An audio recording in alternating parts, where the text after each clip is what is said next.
वहै तेजस्विनावधीतमस्तु मा विद्विषावहै।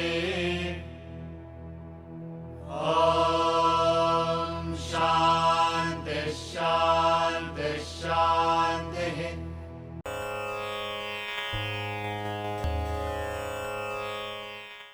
पुनरपि जननं पुनरपि मरणं पुनरपि जननी जठरे शयनम्। इह संसारे बहुदुस्तारे कृपया पारे पाहि मुरारे। प्रत्याचर्पटविरचितग्रन्थः पुण्या पुण्यविवर्जितपन्थः। योगी योगनियोजितचित्तो रमते बालोन्मत्तवदेव। कस्त्वं कोऽहं कुतायातः कामे जननी को मे तातः। इति परिभावय सर्वमसारं विश्वं त्यक्त्वा स्वप्नविचारम्।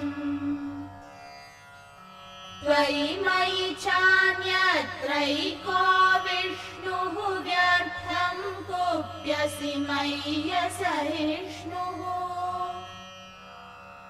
भवसमचित्तः सर्वत्र त्वं वाञ्छस्य चिराद्यदि विष्णु त्वम्। शत्रौ मित्रे पुत्रे बन्धौ मा कुरु यत्नं विग्रहसन्धौ। सर्वस्मिन्नपि पश्यात्मानं सर्वत्रोत्सृज भेदाज्ञानम्। कामं क्रोधं लोभं मोहं त्यक्त्वात्मानं पश्यति सोऽहम्। आत्मज्ञानविहीना मूढा ते पच्यन्ते नरकनिगूढः। येयं गीता नाम सहस्रं ध्येयं श्रीपतिरूपमजस्रम्। ज्ञेयं सज्जनसङ्गे चित्तं देयं दीनजनाय च वित्तम्। सुखतः क्रियते रामा भोगः पश्चादन्तशरीरे रोगः। यद्यपि लोके मरणं शरणं तदपि न मुञ्चति पापाचरणम्। अर्थमनर्थं भावय नित्यं नास्ति ततः सुखलेशः सत्यम्। पुत्रादपि धनभाजां भीतिः सर्वत्रैषा विहिता रीतिः। प्राणायामं प्रत्याहारं नित्यानित्यविवेकविचारम्। जाप्यसमेतसमाधिविधानं पूर्ववधानं महदवधानम्। गुरुचरणाम्बुजनिर्भरभक्तः संसारादचिराद्भवमुक्तः। सेन्द्रियमानसनियमादेवं द्रक्ष्यसि निजहृदयस्थं देवम्। We'll chant verse 22 twice. प्रत्याचर्पटविरचितग्रन्थः पुण्या पुण्य पुण्यविवर्जितपन्थः योगी योगनियोजितचित्तो रमते बालोन्मत्तवदेव प्रत्याचर्पटविरचितग्रन्थः पुण्यविवर्जितपन्थः योगी योगनियोजितचित्तो रमते बालोन्मत्तवदेव. The sage who wears a shawl made of street rags, whose path transcends merit or demerit, whose mind is well united to yoga, revels just as a child, a madman. This verse is one of the descriptions of a perfectly enlightened sage, enlightened soul. Ratya Charpata Virachita Kantaha means he who is wearing shawl made out of street rags. Whatever discarded cloth that is found on the street, he has made some garment out of it and he is only wearing that. What does it mean? Means he is living on the barest minimum. That's all it means. The food, clothing and shelter, which is the barest minimum needs of a person. He is talking about the clothing here. He does not even have, even when people talk about ochre robes, they can have a set of clothes of their own. That also he is not having. It only means that a very simplified form of existence. That is the spirit here. So he is not to cover himself something. So whatever is available on the street, that he is taking that up and wearing. But the crux of this verse is the second part of the first verse, which is a fabulous construction. Swamiji revels when he says this. Punya apunya vivarjita pantaha, whose path transcends both punya and apunya. What does it mean? See, he is walking on a path which is neither selfish with his motives nor unselfish with his motives. See, there are three types of actions that are given traditionally. One is called the selfish action. Then the second grade is the unselfish action. Then the selfless action. Selfish action is what most people in the world are engaged in general, in various degrees. Selfish means those actions which I perform for my own benefit. That is called selfish action. Maximum you can say me and my family, because most people are caught up in that circle. Irrespective of whatever action one does, one may even take a class like this on Bhagavad Gita. That really doesn't count anything per se. What really determines the quality of action is with what motive is it executed. So if the constant focus of the person is what is that I get out of this, in any level, it need not be just money, it can be honor, it can be a following, it can be emotion, it can be name. At any level, there is an emphasis on what is it that is accruing for me. Generally, in English, we use the word attitude. In Sanskrit, there is a word called bhava, which the equivalent nearest is attitude. Is that intention, attitude, mood, everything put together is that word bhava. What is the bhava with which you live, with which you perform the action? That alone counts. I heard in a lecture in 1963. When was the first moon mission happened in America? 69 they had. The project started in 63. In the Cold War period, there is a space war between America and Russia. And technology-wise, Russia was ahead of America at that time. They put first man in the space, Sputnik. And before that, a dog went, all these things happened. So it was a race, it was a subtle competition that was happening. So Kennedy, when he became the president, he said that we will send man to moon first. And they were very serious in that mission. So NASA or whatever organization that is working on that, they were fully into that research finding, and in they must put the man on the moon. So while the work was going on, the president visited the site to just not take stock of situation, maybe to encourage them, meet them. So the president visited. As he was going, he saw a sweeper sweeping the road. So he said, "Well, Mr. Sweeper, what are you doing here?" And he said, "I am putting a man on the moon." That is called as attitude. It is not a lowly job that he is doing with which he is doing that. It is not with that attitude he is doing. He is also having the same attitude that he is working to put a man on the moon. That is the intention. So that makes his job so prestigious a job actually. It is not a lowly job of sweeping a road. So whatever actions that we undertake, what is the bhava, or what is the attitude, what is the intention with which we execute, that is what it counts finally, and the results also of the action also accrue accordingly. Most of us who are, let us say, at the level of the selfishness,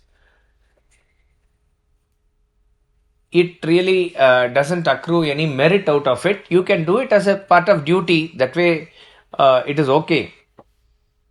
But when that selfishness turns into when a person acts with the selfish attitude, and when he intensifies that, it will be catering to himself even at the cost of others.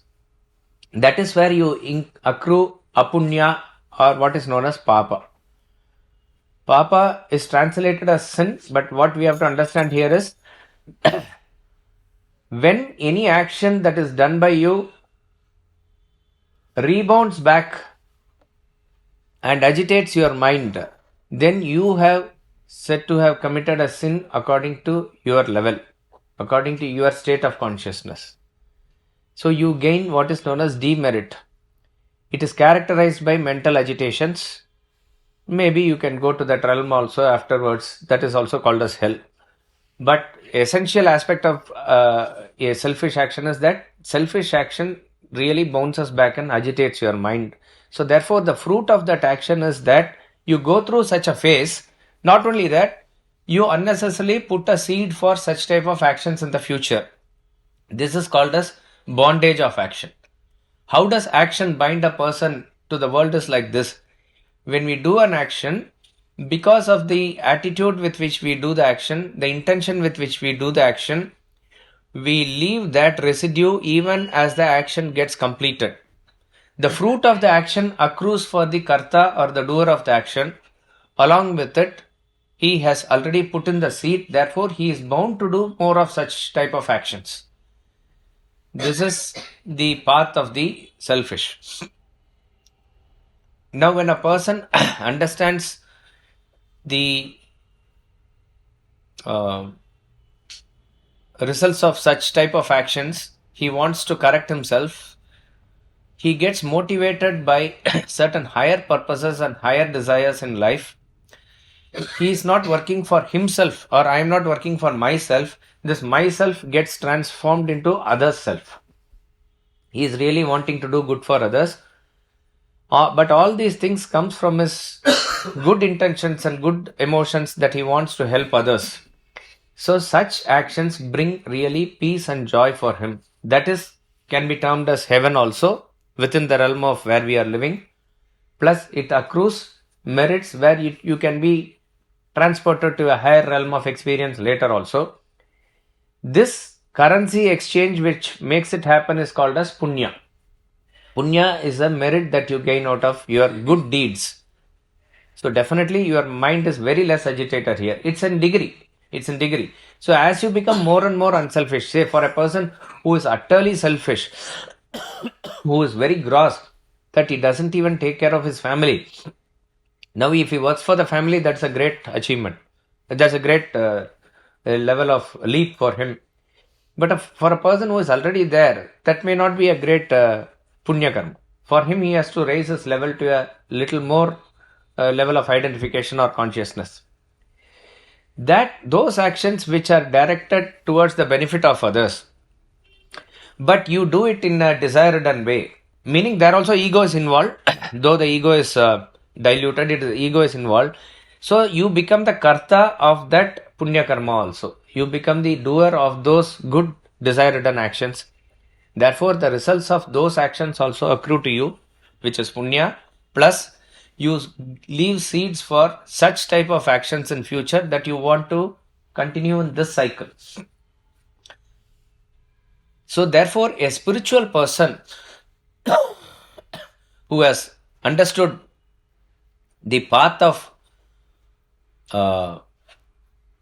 path towards self-realization or God realization, he is not even enamored by punya karma at a later stage. That means while we are beginning in the spiritual path, to move from papa karma or the selfish, a person has to move through unselfish, but quickly, sooner or later, he has to align himself with what is the third category of action called as selfless action.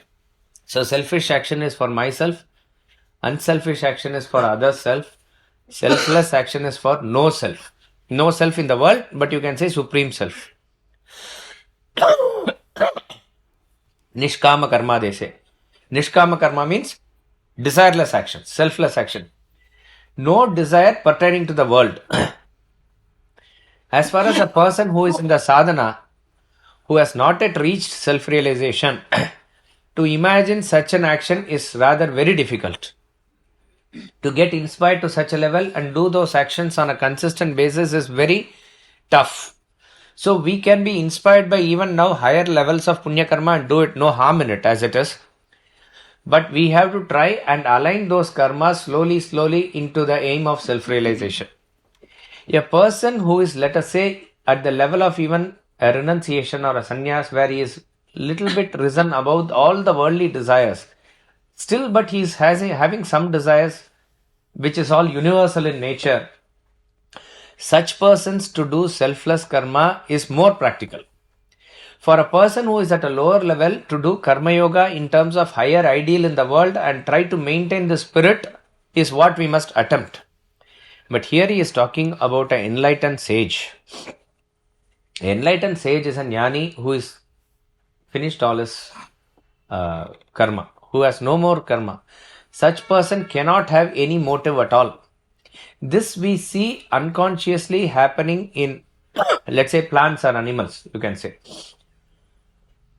Of course, from another angle, we do understand they have individuality, they have ego. But from the point of view of execution of actions, when a cow gives milk, it is not giving milk with a selfish motive that, my milk is the best milk, or unselfish motive that others, let them be benefited, I am helping the humans or like that.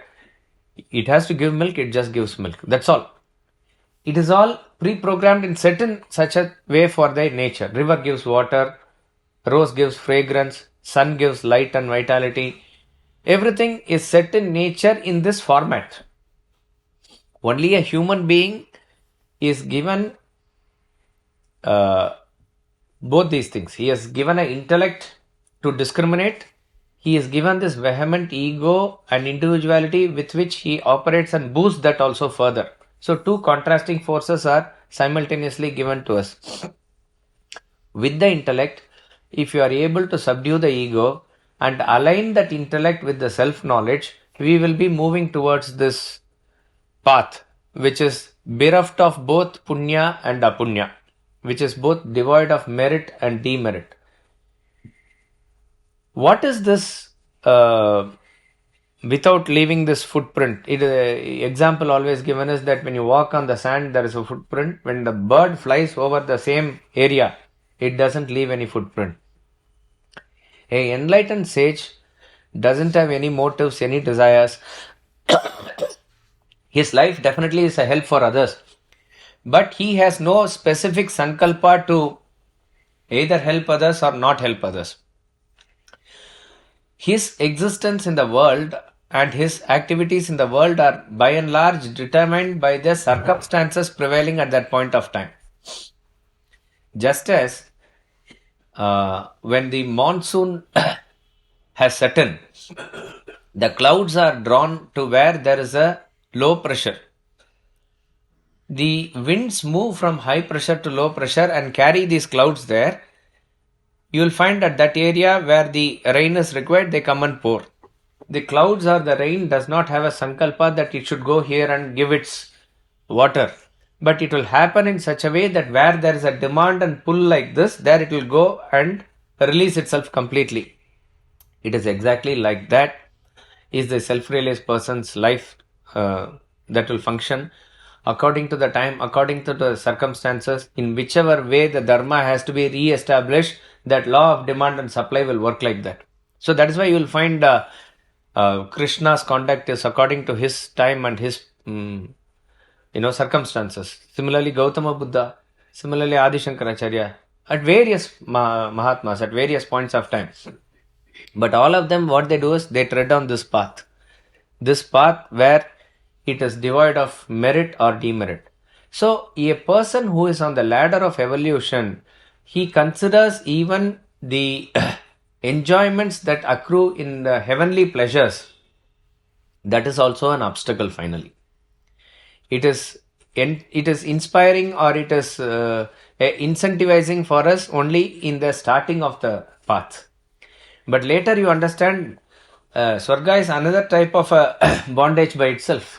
That is why in the term Vairagya, the very definition is a person is said to be practicing Vairagya when he has a dispassion for all the fruits that are acquiring here and hereafter.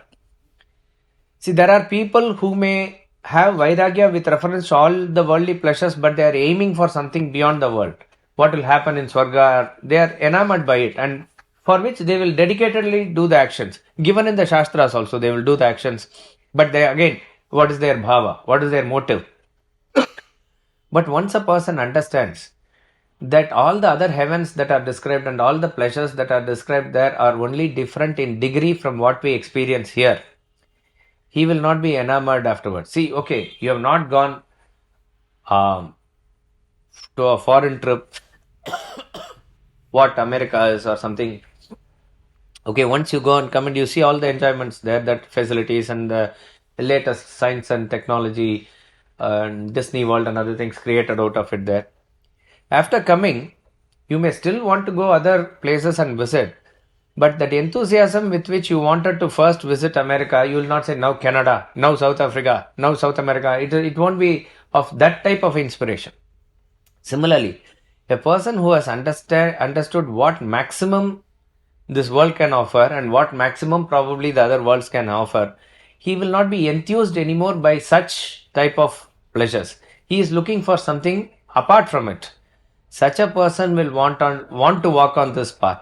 So, walking on this path, we are going to reach a goal which is bereft of this path. And the enlightened sage, he has no choice but to be like that only. He is a person who does not walk on the path of merit or demerit, meaning he doesn't have any sankalpa of his own, any desire of his own to benefit himself or even to benefit others. But remember, incidentally, it will benefit others. His path will, because he has no, meaning his body for all practical purposes is gone. His existence is universal existence only. So universal will get benefited out of it as it is.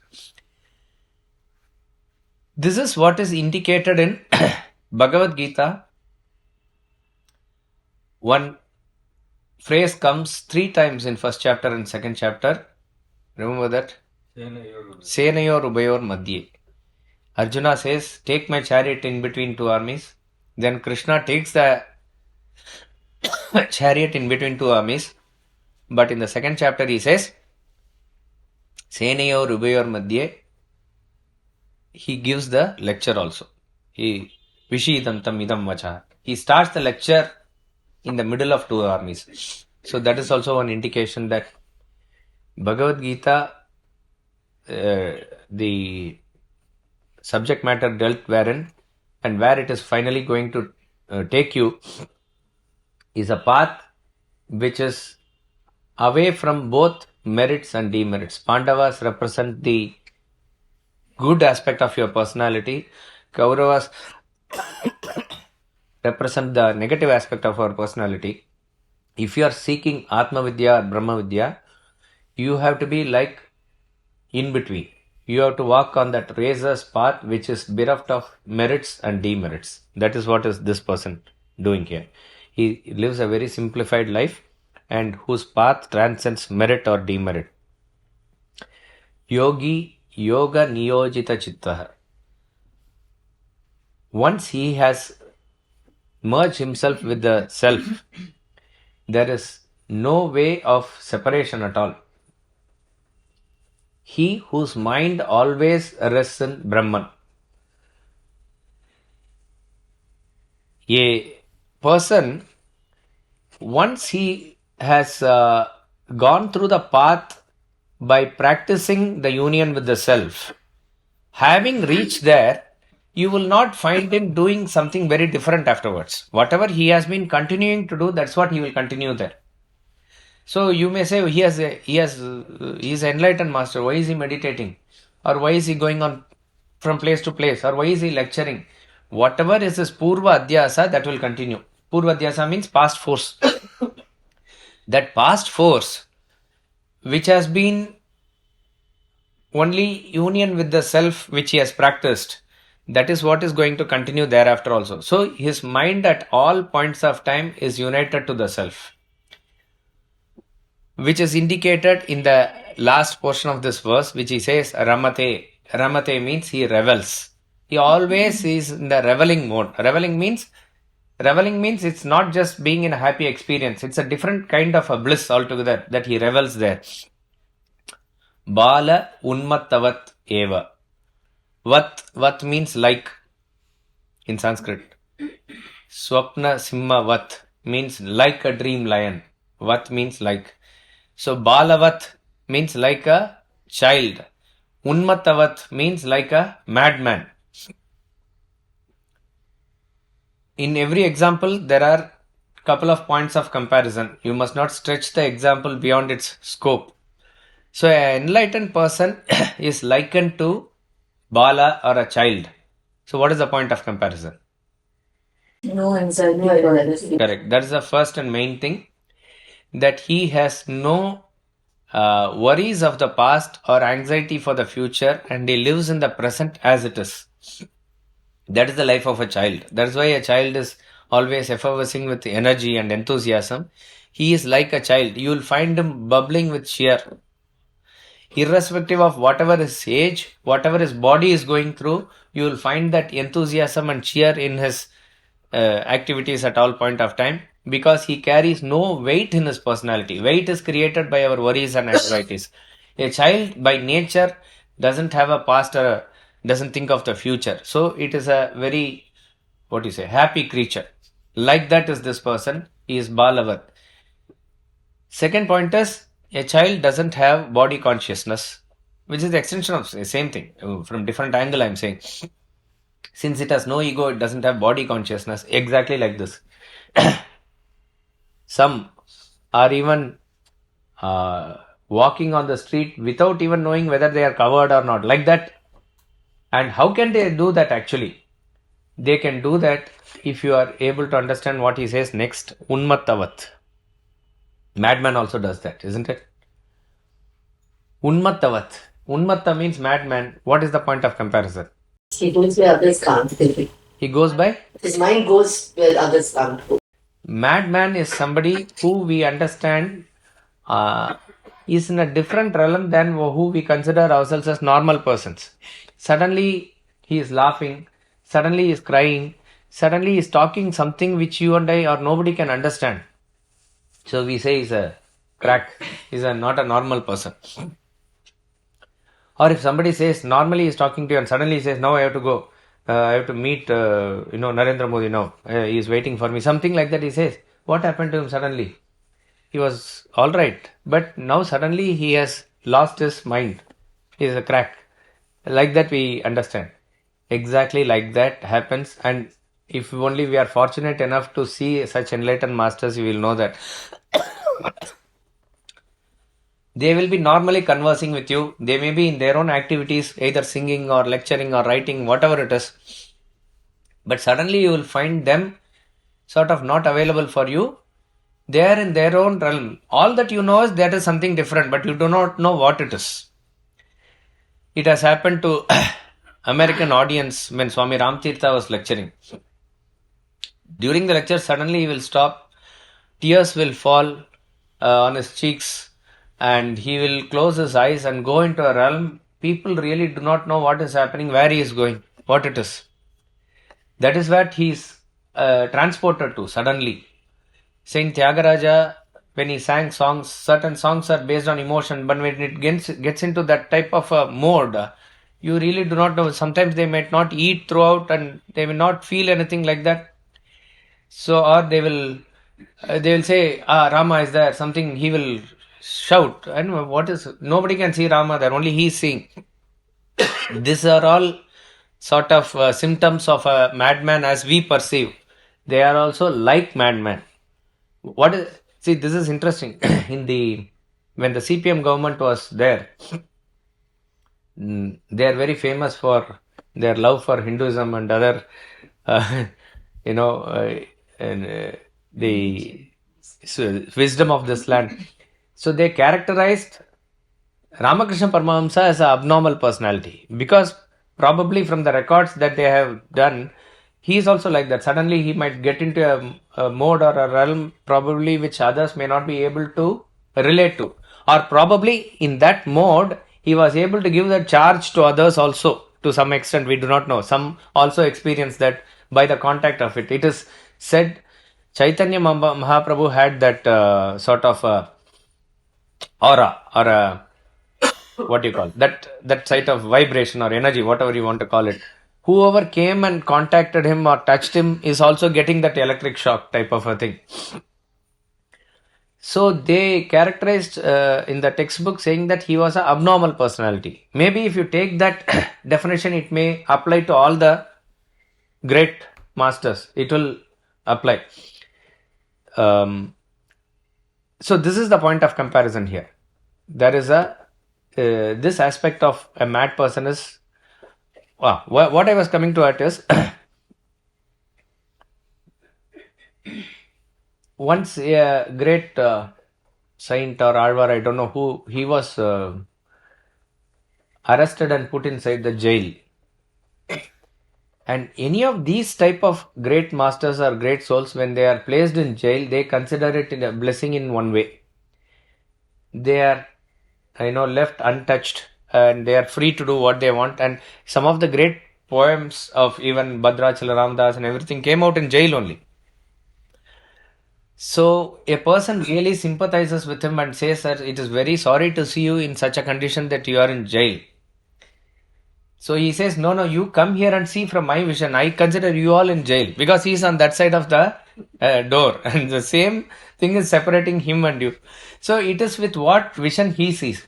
So when we talk about madman or abnormality of a person, we very easily say that they are abnormal because we are in majority. That's all it is. Otherwise, from their angle, they will clearly see all of us being abnormal here. If at all a normal person is there, it is he who is there in the enlightened stage. He is a perfect person. He is a normal person. Tailanga Swami. Huh? Tailanga Swami. Tailanga Swami. Tailanga Swami. Who is it? I don't know. Anybody. You are in Benares. Any master who has enlightened or even who is approaching that path, he will be like that only.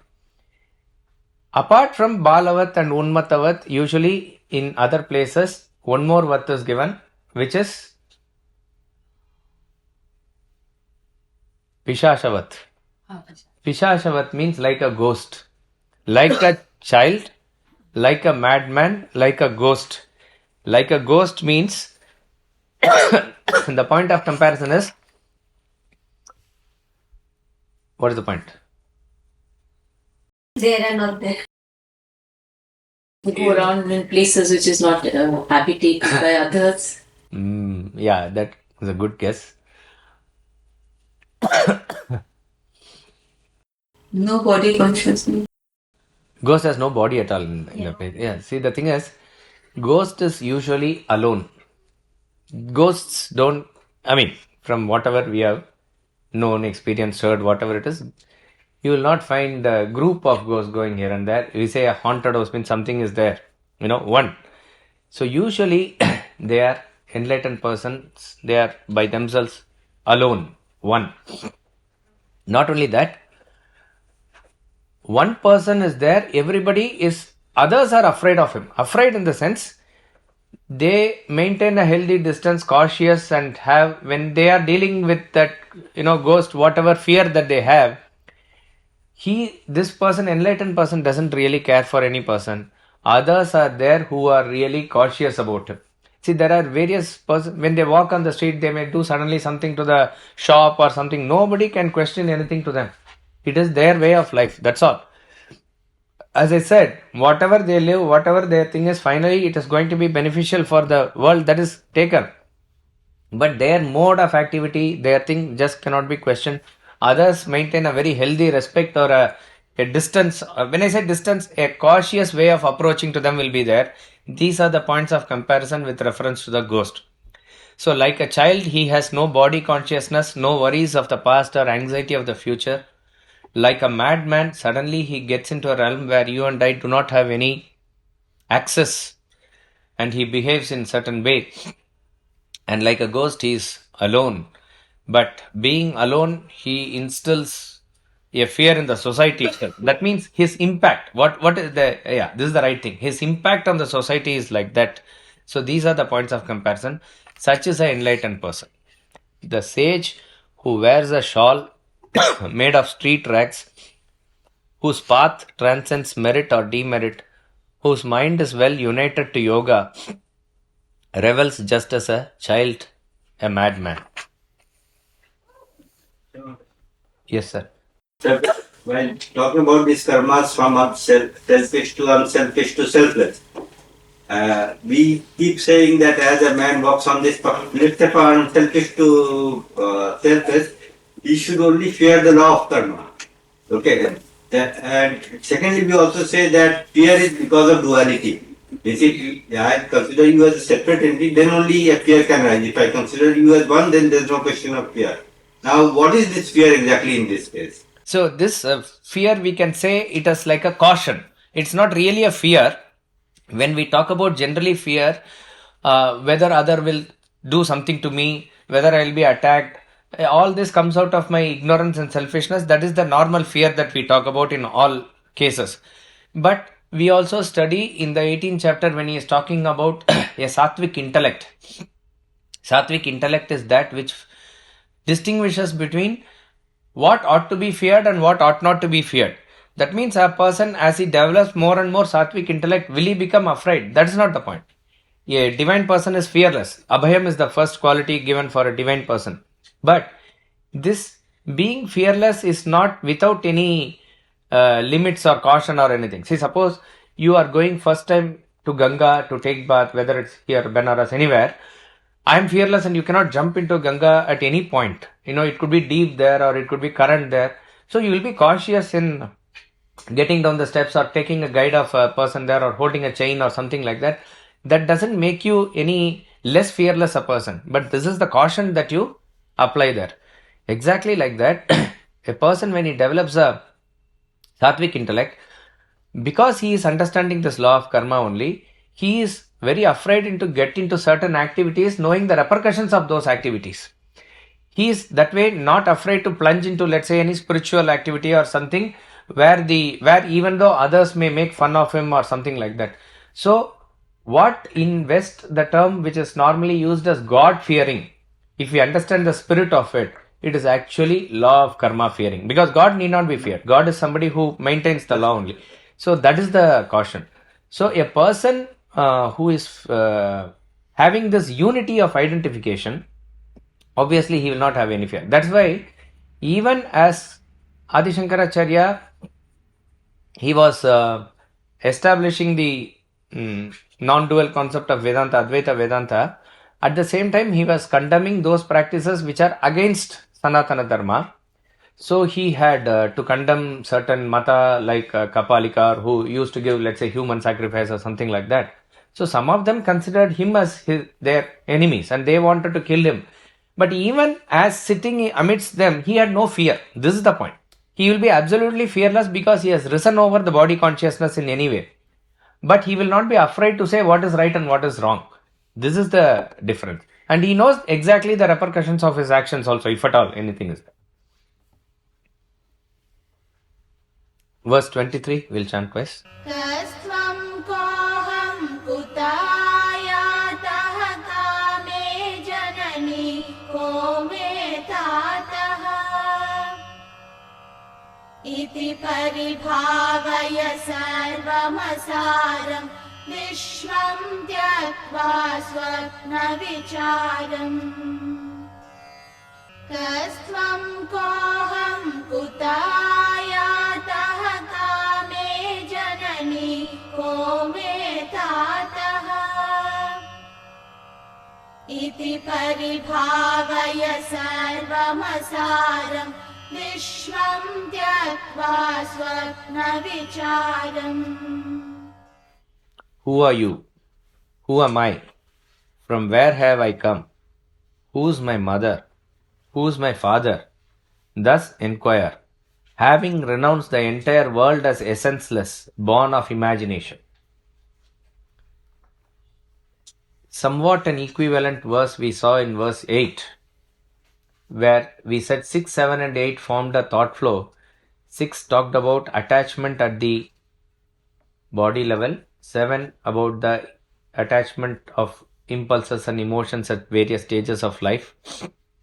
And verse 8 says that instead of your intellect getting attached to various plans, ideas and ideologies in the world, try to inquire this. That is where he introduced this. This verse is a culmination of that verse where he is make us inquire into same type of questions little deeper for an intended outcome here. What is that actually? This verse probably is you can say the deepest or most philosophical verse in Bhaja Govindam, because it is talking about the inquiry into the world and dismissing it as something born of imagination. This is one of the highest thoughts of Vedanta. The basic fundamental questions that we need to ask in life, or rather those questions which will come out of our bosom at some point of time in life. When it will come is mostly when you are all by yourself trying to, understand what life is all about and what is the creation and what is the God beyond this at all this. But it will be triggered when your mind is directed towards that inquiry based on maybe some setbacks or incidents in life. See, suppose and usually it is, these questions come even in some deep tragedies.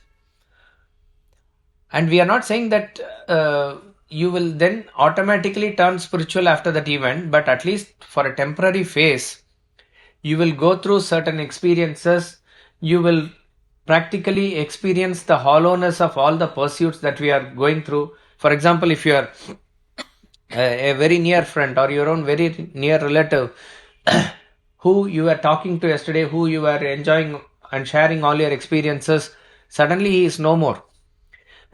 It leaves a blankness or a vacuum in your personality. You will not be able to immediately digest that experience. Or it could be, that you are gathering more and more wealth for the sake of your own child. That is the attitude with which you are doing. And suddenly that child is dead and gone. Or he is, for all practical purposes, gone out of your life, let's say. He is married and settled elsewhere against your wishes or whatever it is.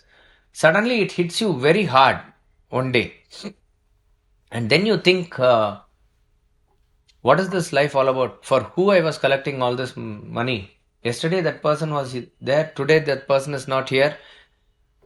Really, if there was any God, will he make this happen? All this type of questions come. Or you are diagnosed with something. Sometimes some people even say, I don't want to ask that why me, but I want to ask why now? Why not little later? I am in the midst of certain things. If I had settled everything in my life, why not at that point of time this brain tumor comes or something like that, they say. So, when there is a sudden jerk or jolt to our what we consider as a normal routine way of life, this is in a way a reminder by the nature. That is why again and again Swamiji keeps on harping now on the point of complacency. How are you? Very fine. Very fine means everything is set in such a way that it is matching my frequency now. That's all it means. Meaning wealth is okay, children are okay, everything is well settled. So we don't therefore find a deep urgency or a deep intention to get into the inquiry of life. At that stage, whatever type of classes we attend like this or studies that we do are more out of intellectual curiosity or one more good thing that we want to do to keep us afloat, as such is like that. But Swami Ramakrishna Paramahamsa says that mumukshatva or the urge to liberate oneself. Somebody asks how powerful it should be. He doesn't answer the question directly. He's saying, I'm going to Ganga, will you want to come with me to take bath? He said yes. When he's going to take bath there, he presses that head of the other person inside the water and doesn't release. That person is struggling and finally he comes out with great force. He has to push himself and come out. So he said, sir, I asked you a question, you are trying to kill me. He said, no, I didn't mean to kill you. When you are inside the water, what were you thinking? What do you mean, what was I thinking? My only thought or only the whole personality was only geared up only when will I come out of water and breathe? That is the only thing. He said that must be the intensity with which you must desire God. That suffocation that you feel inside the water, that when will I release myself, that type of an intense mumukshatva one must have. So once that type of a mumukshatva is there, the questions that we ask, these questions will be of great intensity, and the knowledge that we seek and the relation that we have with that knowledge will be of greater value also. Paramahamsa says elsewhere that how a very lobby, greedy person is after money, how a child which has been separated from the mother, let's say in an exhibition or something, how desperately it looks for a mother, how a person who is a very, very lusty person is always running behind the company of a woman. All these three forces put together and more must be your force for searching God, he says. Where is that mumukshatva? So once that intensity comes, these questions when we ask, their purpose and their intent will be completely different. Now, it is not that we have to wait for a tragedy or invite tragedy into life. That may not be what is intended.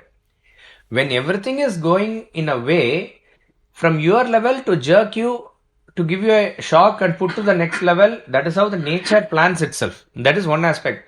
But if by association, by satsang, by inquiry, by intellect, by knowledge, by Guru's grace, if you are able to develop it, well and good. It's well and good. So it is at that point of time you understand these questions will come, but the best of the intellects cannot give a complete satisfactory answer for any of these questions. These questions will trigger you in such a way that your thoughts are oriented towards something transcendental, and it will open up your subtle intellect towards that inquiry more and more. Or who are you? I mean, all that we know about us, our who are you, who am I? I mean, second person, first person, same question. This, any answer that you try to give to this question, it is analyzed in Vedanta treatise. In line of what Swami Ramtirtha says. The person asks, who are you? He says, I am Ashok Gajapati Raju. No, that is your name. I am asking, who are you? I am the prince of Vijayanagaram. That is your position. That is your this thing. Your visiting card says managing director. That's your company status, your status in their organization. I'm not asking for that. Who are you? Like that, if you give any answer, so he thinks and thinks and thinks, finally gives the answer, I'm a human. Yes, you are not an animal, you are not a plant. That is your species. I'm asking, who are you? I'm not interested in any of the other things that are decorating you. Every other thing, you say, I am a son of such and such person, or I belong to, suppose a word Junjunwala is there. It means that they have come from the ancestors have come from that village. So it talks about your connection to your village.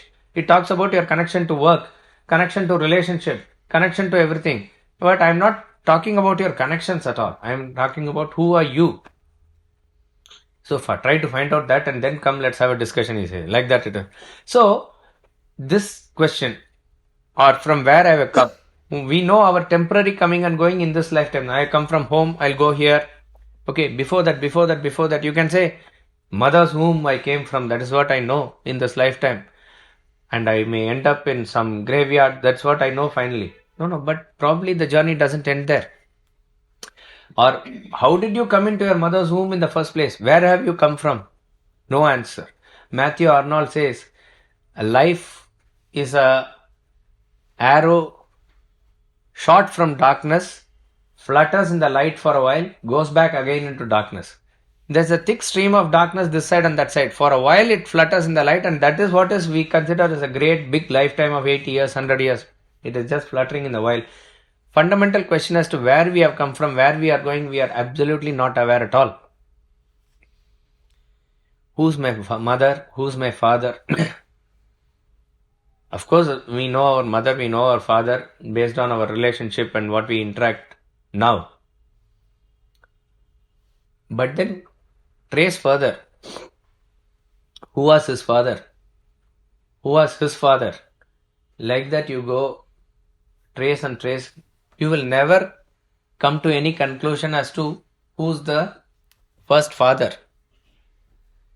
If you say first father, who's there without a cause? Because in certain type of understanding, not only I'm talking about Christians or Muslims, even some Hindus also may believe in some first Purusha or somebody who has been the first father, or they may say Adam and Eve. It's clear, once Adam and Eve is put there, the problem is solved. You cannot further ask the question as to who created Adam and Eve or how they came. God. Then the answer is finished. You cannot inquire further. But any reasonable or a little bit of scientific minded person, that answer is not satisfactory. If you consider Adam and Eve to be like one of us normal human beings, they could not have appeared on their own suddenly from somewhere and you put that onus upon God or something. It really doesn't satisfy us. So that means, so Swamiji goes on this line of argument only. That means such a first cause without any prior cause doesn't exist. So that means whatever comes out of it as an effect also doesn't exist. Therefore, the second, third, fourth, up to your father, really they don't exist in the sense of your thinking. And then, therefore, you don't exist. This is what is the final conclusion it will come to. It may be a very, a startling way of, or a, a sudden jerk into our own way of dealing and thinking with the world is given like that. But think along those lines, and that is where he gives the example of the dream world. In this verse itself, he says, Vishwam Tyaktva Swapna Vicharam. You go into the dream like this and inquire. If somebody were to enter your dream world, you have gone off to sleep just now. Within 2 minutes, you have created a dream, let's say, and in that dream, you are, let us say, even the same personality. Okay, like the same personality that is there, age 40 or 50 years. And you ask that person, how old are you? He will say 40 years. It is not even 2 minutes. The dream has not even started 2 minutes, but he can account for 40 years in that span. Not only 40 years he can, however much you argue and say that you don't believe in that, he can give more and more proofs for you, and everything is very valid. He will show his parents, this is my parents, they have come, from them I have come. He will show the wedding album of them. He will show his birth certificate. He may take you to the school to prove where the teacher is there, where the roll is there. He may show now you have this Aadhaar card and voter ID card, every card is there. So your each and every minute or maybe year of your 40 years can be easily accounted. And yet, I don't believe. I only say it is 2 minutes, not even 2 minutes. But it can never convince you. Not only you have created 40 years, if you will take me to Himalayas and I ask how long is this mountain there, you will say million of years. Ganga, how long this river is flowing? Millions of years it is flowing. You have created millions of years in 2 minutes. And there is a perfect cause and effect relationship with reference to your father, grandfather, his father in the dream. Some people now with computer, they draw this tree and all and have it saved, right? They may trace up to 10 generation, 15 generation, whatever it is. And you have solid proof of all those things. You have no reason to believe anything otherwise. But when you wake out of the dream, was there any first father in the dream? Was there any way that you saw that the Himalayas or Ganga was created or constructed? All those things appeared as it is with their history. So that means it is not that something you create in time and space. Time and space itself was your creation. Isn't it? Time and space itself was your creation. When you draw this thing here, in geometry we have studied this. X-axis and Y-axis. You draw a line here. You create a line rather with the equation. This is a famous equation, normal, mx plus c. This applies to anything. Another person comes and draws another equation here. X square plus y square is equal to c square is a circle. Okay. Now, when I rub off this,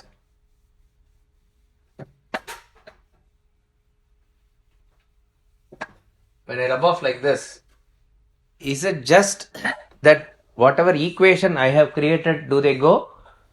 Or what else goes there? When I rub off, apart from the equation, what goes there? The very x-axis and y-axis themselves go away. What we think is x-axis and y-axis are permanent, in which each and every person comes and draws a graph of his own. But the truth is, when you rub off the equation goes, along with that the graph also goes. X-axis and y-axis are the time and space concept. Everything is understood with reference to the referral point of time and space.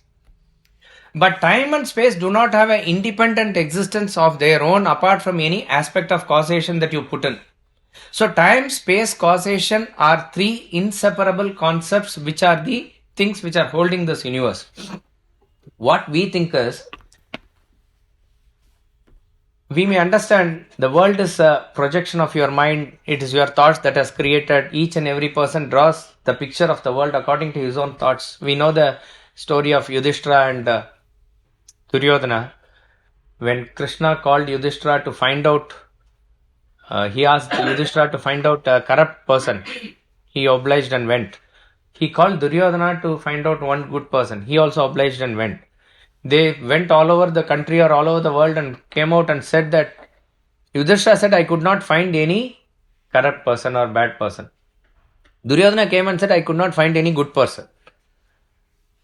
A very interesting story. It conveys a great point that maybe they have met the same person, but the way in which they saw them, it is because of the projection of their mind. So as your mind, so is the world that is projected. A good mind projects a good world. So world is a mirror. A bad mind projects a bad world. A fish mind projects just a fish world. A student's mind, a student's world. A baby's mind projects a baby's world. Nothing more than that. A baby doesn't even know what thief is because its mind doesn't know what thievery is. So when we take it to the extreme of no mind, there is no world. That is what we experience in deep sleep. So in deep sleep, think about it. Is there any concept of time and space? There's no concept. So time and space make a simultaneous appearance, as it were, only after you have started projecting. Otherwise, there's no concept like that. So when people talk about that you have created this universe and world, they say, wow, what a big statement that you are making. Do I have that much power? It is not that you are. Swami Ramtita says, you are afraid of overestimating the claim of Vedanta, but in actual, you are underestimating. You are underestimating yourself. Not, it is, so, because in the theory of perception only, he says, if you say everything is my creation, why is it not that I am able to see Ganga where there is a road? Suppose if I can project and see whatever I want, I must get out of the Sabhagar now and see Ganga there, if I have that power. Or if I am able to see a mandir here today, tomorrow I must be able to see a Eiffel Tower here. Why am I not able to see it? So then he gives this answer that you seem to, underestimate the power of whatever the projection is by stating that time space being a constant entity, that you want to project different things in it. That is not the case. Here and there, now and later, is it not in your consciousness actually? If you don't think of here and now, where is the concept of time and space? So time and space are subset of the thoughts as it is. When the thoughts get projected, the world, when it appears simultaneously, it is there appearing with time, space and causation simultaneously. So therefore, time and space are also part and parcel of your projection only. So therefore, in the dream we saw that you have suddenly created a time which is millions of years old. You created a space, you created Himalayas, you created everything. And it is not in an empty time and space you put Himalayas there. Everything just came like that. A tree was created, wife was created, you were also created. So you as an individual part and parcel of the dream is part and parcel of that projection of the dream. But who is the author of all these things? He who is somebody outside it, as it is. Now he says, apply this type of analysis in this world, which is very tough now. Dream we dismiss, yeah, it was a dream last night. But that type of analysis we are not able to bring into our thing now. I'll leave you with a small thought and a question to think about. Swamiji says, that's how the nature is, that when we wake up from the dream, everything dissolves instantaneously. We don't remember any aspect of the dream. The way in which very vividly we dream, we understand and see the dream, if you are able to bring in that vividity and solidarity of the perception of the dream in waking world. Suppose you are able to remember the dream now in the same intensity as you were seeing the dream. He says instantly you will be realized. Instantly we will be realized. But the nature has not kept it that way. Again, Ramakrishna Paramahamsa says, the dream dissolves in such a way as fast as you immerse a salt doll inside ocean. A horse is made up of salt doll, and that horse you immerse inside the ocean. Imagine somebody is sleeping in the bed of the ocean and he is watching something being immersed, and you ask him, do you see the leg of the horse? He says, where is the leg? Because as you immerse it gets dissolved. Salt will dissolve. Now do you see the body of the horse? No, it's already gone. Now do you see at least the head? Now gone. The whole thing is gone. Like that, when we wake up from the dream, everything gets dissolved. Immediately it gets dissolved. We don't understand it with the same intensity. Therefore, we dismiss dream as something as imagination, but we give a solidarity to this world. He asks us to only to inquire. You need not accept anything or anything. But if we understand to the deepest level with where Vedanta wants us to understand, suddenly carpet is being pulled out of our legs. We don't have a locus standi to stand on. Probably our ignorance and tamas makes us stand like that and continue our journey in the world, because next we have to have our yajna is coming.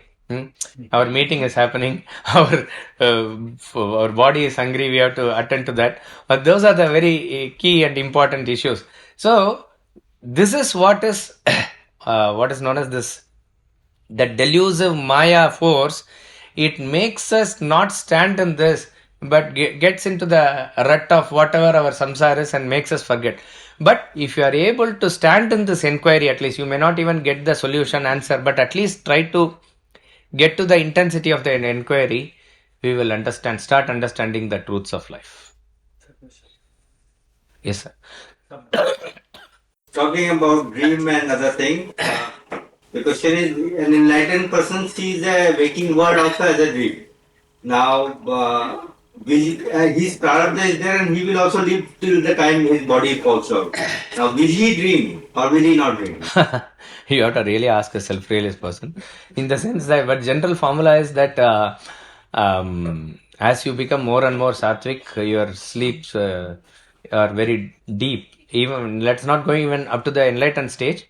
Even before that, generally the tendency to dream will be less, because of the dreams comes out of unfulfilled desires and all those things which are undigested within us. So generally when a person finishes off the experience and he has a kritakritya bhava and goes into sleep, mostly he will have a deep sleep and he will wake up early. Even what is given for a normal person who dreams also, it is said that the last portion of the last dream, before waking only we remember. Certain things come and go within the sleep itself. And now science is able to measure certain things with reference to waves and other thing to understand your brain activity at that point of time, and they deduce out of it. So what is remembered by us is, if it is powerful, the last portion of the last dream. And so in between, if he is going through certain things and all, we really cannot say. But in general, the formula is, as you become more sattvic, the sleep becomes less and less disturbed as it is. So we say yat ande tatpine means what do you call samashti and vesti. Now for immediate vesti, they have a waking world, dream world and sleep world. Similarly, in case of something like Ishvara, there is a total Jagrit, total Sapnan, total Sushupti type of thing. Now the question is, some people also say that this is for Vyasti it is your Jeev Srishti. For Samashti it is Ishvara Srishti. Now that is the reason why people say that it is difficult to overcome that, overcome your individual thing, but it is difficult to cross over that Samashti part. Correct. Now is that the reason why a person cannot cross over this waking world, thinking that there or is there something else in place? No, the going through between the three states of consciousness that we normally go through, which is waking, dream and deep sleep, is a natural flow which is well set in motion. But going from the third state to the fourth state is by effort, and that effort also finally culminates in the surrender and grace of somebody who is beyond, who has to pull it as it were. That is why the cause and effect functions up till the point where you can go even up to the last thought and hold it there. That's about all we can do. So that which is in the realm of the world, one who is caught up within the world cannot extricate himself out of the world. Some force which is beyond the world can only do that. So that is the equation there. So a person who is a individual jiva, who is one aspect of the world as we understand now, because the rest of the world is macrocosm, he is microcosm. Both these things cannot help each other in a way to dissolve itself. Some force which is beyond this and to whom we surrender is what is going to be the liberating factor. That's all. Once this force applies, you transcend all these things, the waking, dream and the individual stuff. But for the person who has transcended this, it has got no meaning. But for the others, we talk about all these things, that his body is there and he is working and all this. Correct. That's the way it is, because it is the explanation of The self-realized person, as he walks and moves from your angle and my angle, from his angle, whether his body exists, whether the world exists in the way that you and I perceive, that cannot be said of him. So it is a point of view of a person who is not enlightened. That's how it should be taken. We'll conclude with the bhajan.